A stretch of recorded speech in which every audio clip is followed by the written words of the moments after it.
Just going to have a look at MET levels for you. And when we look at metabolic equivalent levels or MET levels in the shortened term, we start to look at the amount of oxygen that you're consuming during any given activity.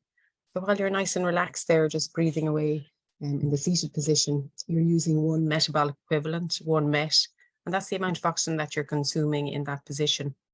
As you start to increase your activity, so maybe you stand up and you start to walk, then your MET loading starts to increase. And the faster you walk, the greater the MET loading. So given any given activity that you're working with, that will be given a metabolic equivalent level. And from that, then you can ascertain whether you're capable of doing that after your cardiac event, and if you have capacity to train your body to be able to do that in the future. So you'll see on the page here that we have a compendium of physical activities. So if there's a particular activity that you'd like to return to, you can pop into that link, just see what the MET loading is and compare it to the MET level that you achieved on your exercise testing while you were with us here at Heart to Heart. And that'll give you the confidence to say that my cardiovascular system is competent in responding to that activity. So I'm not putting myself at risk, but also what you're looking at is I just need to know what I need to do to be able to train to improve my metabolic equivalent capacity. So when we look at different levels of capacity, we look really at a target MET level for males to achieve above 10 to reduce the cardiovascular risk, and for women above 9. So as you work through some of the education pieces in the rest of the page here, you'll start to realize what you need to do to improve your exercise capacity.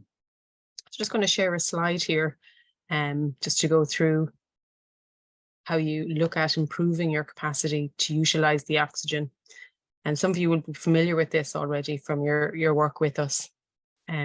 So really what we're using when we're using oxygen to produce energy, we're looking at how we're getting oxygen in from the air through the lung tissue, seeing how it travels into the vasculature or into the vessels, and then how it's transported around your body to look and be delivered down to the muscle.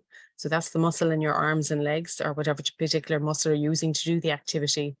And in these little cells here, they're called mitochondria here at the end, that's where the energy is produced. And that's where we'll get the level of oxygen that you're utilizing within your given activity. So what you're looking at when you're exercise training, you really want to work and challenge each system specifically. So we look at your ventilation, we look at your circulation, and we look at your musculature to be given a specific exercise prescription. And realistically, what you're starting to look at is optimizing these 3 systems. So in doing that, then you gradually improve your metabolic equivalent capacity.